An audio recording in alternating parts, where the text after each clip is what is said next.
The term redneck. Redneck is a derogatory term chiefly, but not exclusively, applied to white Americans perceived to be crass and unsophisticated, closely associated with rural whites of the southern United States. Its meaning possibly stems from the sunburn found on farmers' necks dating back to the late 19th century. That's right. There's a term for even traditionally Mexicans, they call them wetbacks. Now, I'm not gonna look it up, but from a logical standpoint, they work outside, right? Traditionally, a lot of them are landscapers or any labor work, and they get sweat on their back. So, I would think their backs are usually wet. See, I used to do landscaping too, and your back always, even on my bicycle, my back and my front gets wet. Uh, why not sweaty feet? I don't know, but it's about this word because I know plenty of rednecks. And the one I'm talking to chiefly, he he's you would see him in pictures. He has a nice white shirt and tie. He has a good position, good standing. He lives in a great neighborhood. Somewhere I'd be like, wow, that's pretty nice over there. But biggest redneck I've ever known. And I know other white people. Maybe I didn't get to know them that well, and I would call them rednecks. Bubba Ganoush, yeah, redneck or hillbilly. See, I don't know the difference. I didn't even look up hillbilly. That's he's just a grimy, a vile individual. I'm not gonna use the word human being. You know, yeah, I'm related to the other one I'm talking about. And I mean, I could show pictures and like how he really is, and it's like it's just it's disgusting. See, like twig, right? Yeah, I found it. I'm gonna sculpt it and I'm gonna use it to clean you know my balls, my pipe. I mean, is that redneckish? It's from nature. Let's see. Oh, this one is a pretty one. A little rock, right? Stone or whatever, right? But I have them all over here in my desk. I find them and it's just beautiful. I think they're pretty. Would that consider me a redneck? You know, because a lot of people see me walking with a stick. It's a branch. It's from a tree. It's of wood. Not that particular one, but when it's attached to a bigger piece, a bark, and it's huge, it is used for a lot of stuff like things like your house. You know, so that thing I'm using for is very important for survival. Really is. Unless you have a house full of concrete, or I don't know, you live in mud houses, which is, I mean, if in that environment, it's fine. But what would be a redneck? And the fact that they say rural whites of southern United States traditionally. I mean, I could imagine, there was a lot of poverty, and where I come from, in Poland, it's very rural too. You know, uh, I I do enjoy it to a certain degree. I do love Brooklyn and New York. Not so much all the people, but how it's set up, the subway system. The transportation, the little stores, some cafes. Eateries, this and that. Uh, the food markets. They have stands outside, especially even October, November. It wasn't even like it was cold, and and they just put them all outside, like the vegetables and fruits are outside, like pictures I saw from like the early 1900s or 1800s, and just awesome, And here in Jersey, you go to a supermarket and it's inside. It's all in one little area, but it's just inside and it's good. But over there, it's like you got a dollar, you get an orange. Over here in Jersey, it's like much more expensive and the quality is lower. When I came back from New York, I was like, I didn't remember it, but I was like, oh my god, like, what I'm gonna pay like what, $2.50 for like an orange or something like that, or like it was like $4 for two oranges, and they were just, I could tell they were lower quality. I mean, whether some people might define me as a redneck, or white boy, right, with a stick, Harry Potter or some shit. Right, I could care less. I have a sense, and paying $4 for or $5 for like two oranges. that I could easily get it for $2 in New York, better quality, it's just ridiculous. It's unbelievable. When I came here back from New York actually, and I went to the supermarket here back in Jersey. I was telling my mom, I was like, why don't you give me some money? Or I take, whatever. I go on the train, I go on the subway, I'll go food shopping in Brooklyn, and yeah, I'll spend money on this and that, but I'm gonna hang out there. I'll bring like things from New York. It's a bit of quality, and it's cheaper, and it's an experience. Not just like, drive, you gotta get this and that. And some supermarkets here, like they have this there, and I gotta drive from one place to another, get out of the car, this and that. And it's much easy, not just easier, efficient, and it's just so much pleasant. Like there's a butcher here, there's a bakery here, there's vegetables here. Or that little convenience store or deli supermarket, or whatever, has that, but they have this, that over there, and you already know it. Like I was gonna map it out on an application and stuff to make it efficient. But I also took pictures, and I also had a memory. I was like, oh yeah, that guy charges that, and I went a couple times. Like, oh, here they had that. Here's open this, that time. A lot of places like on Google, they don't even specify the right times when something is open. Even in Jersey, how many times I go there and it's closed, and it's like or I call the place from Google if they're open. No one picks up the phone. You know, in Brooklyn, it was a little different. Like everything from my understanding was open. It's not like here where like someone just it's like different times and all that. The earliest place was at 6 a.m. or 7 a.m. Well, 6 a.m. the coffee. This supermarket kind of like a convenience store was open to like really late. And if I really want to get even a sandwich, I could go there. $7 or $8 for a pita sandwich. It was good. It was really good. And it was like wow, I couldn't believe it. I'll calculate it. One of the last dinners I made or brunch or whatever. It came out to it wasn't too accurate, but for the cost of buying it all, like let's say a dozen eggs cost me like $4 or $5. I used four, so I divided that. Came to like $4 to $4.50 that I could cook it, prepare it myself. It does take me a little longer. I can't just show up 10-15 minutes, eat it and go. But another thing is I control it. I control what I put into me. And I don't control how it was produced or who, manufactured it or, I don't control the prices in the stores. That I don't control. But how I prepare it, I can make it better than last time. Or sometimes it comes out worse. Last time I did this, but I have so many ideas. I'm like, maybe I'll do this, and that. A lot of times, I think I'm just gonna make something simple. Like, I'm when I start cooking, it's like my hunger just like decreases, and I concentrate on what I'm doing. Like, oh, I'm gonna add peppers. How about I do this and that? And it's a whole process. It's an experience. I actually enjoy that a lot of times more than eating. I like eating, but preparing is actually a little better. With that, call me a redneck because I know what are the best eggs. I have some decent eggs, brand name, and they're not the best. They're not.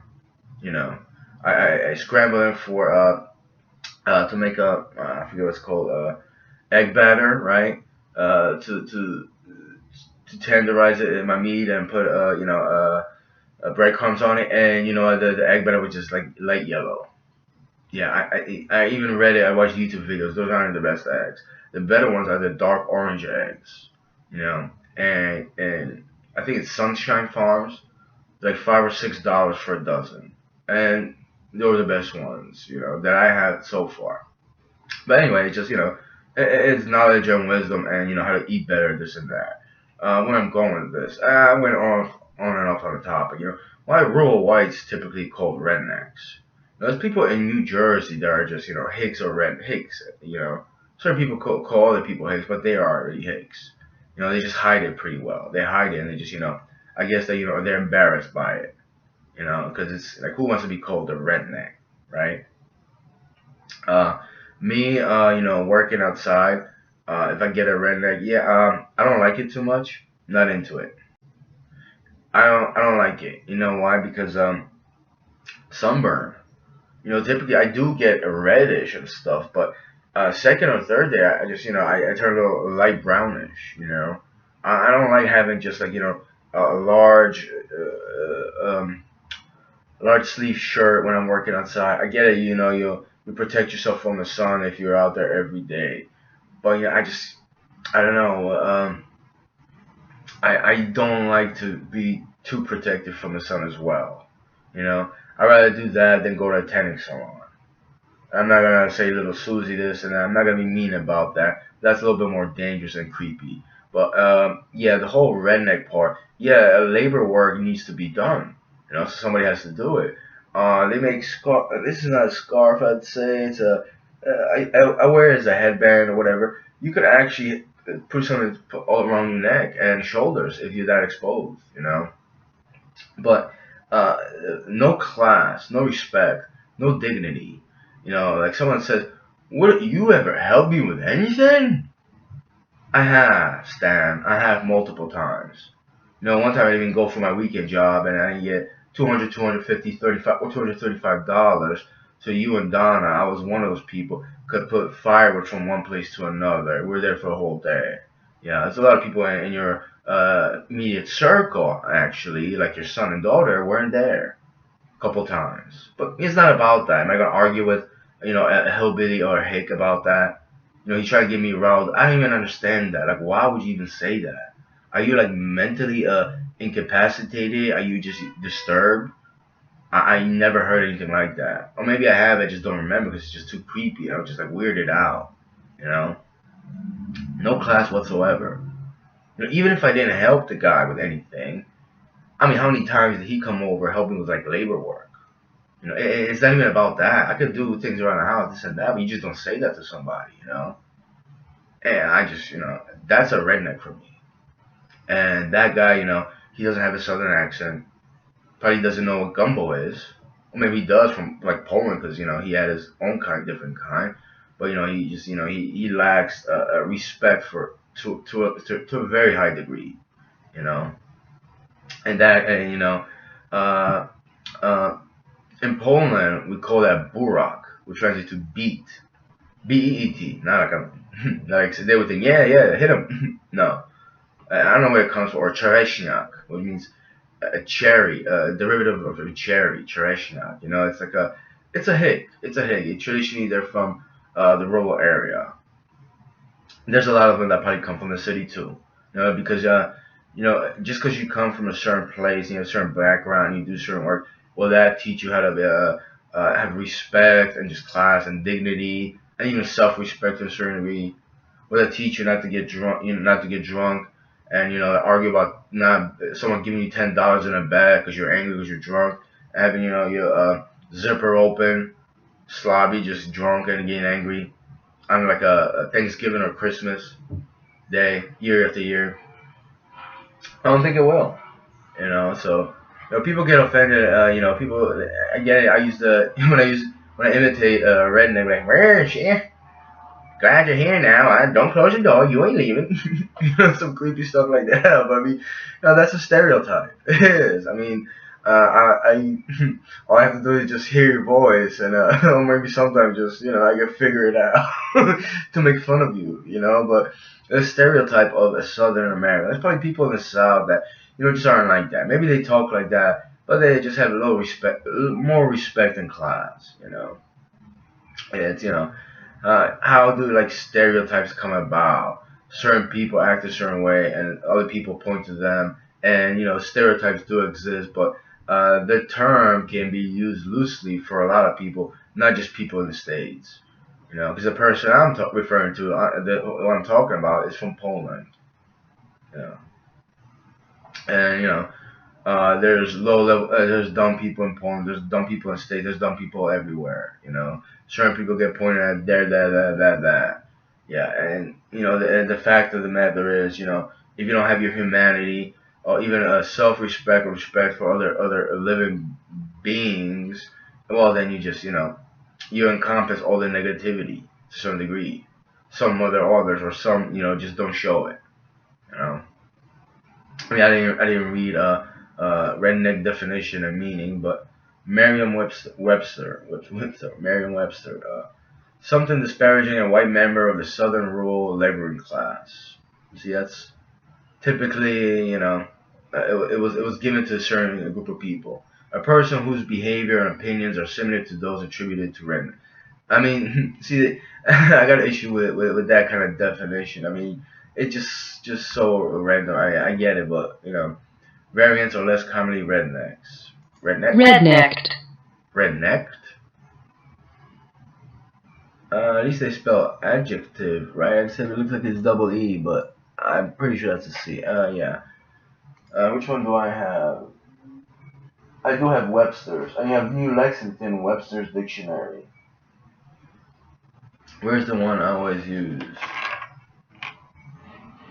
Yeah, term meaning. That's why. Oxford. Oxford Languages. Derogatory informer. A working class white person, especially a politically reactionary one from a rural area. Yeah, this is pretty much the same, it's just defined a little bit differently. It doesn't say Southern United States. It doesn't give me the history.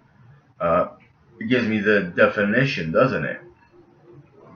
Oh, it does say rural areas. So it does point to a certain geography or economical or social class. But I mean, apple knocker, and there are the synonyms, right? Peasant, country cousin. That's pretty crazy. That could be very dirty and slippery there. Reactionary, conservative. Hasty, hick, hillbilly, rude, apple knocker. Provincial, bumpkin, yokel, rustic. Wow. Let's see Oxford. I think I had an application. I'm not sure. No, I didn't. Yeah, I don't even go into like downloading this. I just type in that, and etymology is important to me, especially history of words and how you can take something, whether it's prefix or suffix, and you have the just the context of the word and how it's used in a sentence and the history of it. That's very important.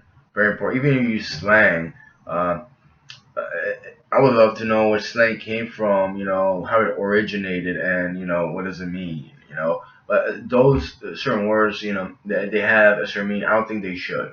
I think they should remain how they are. And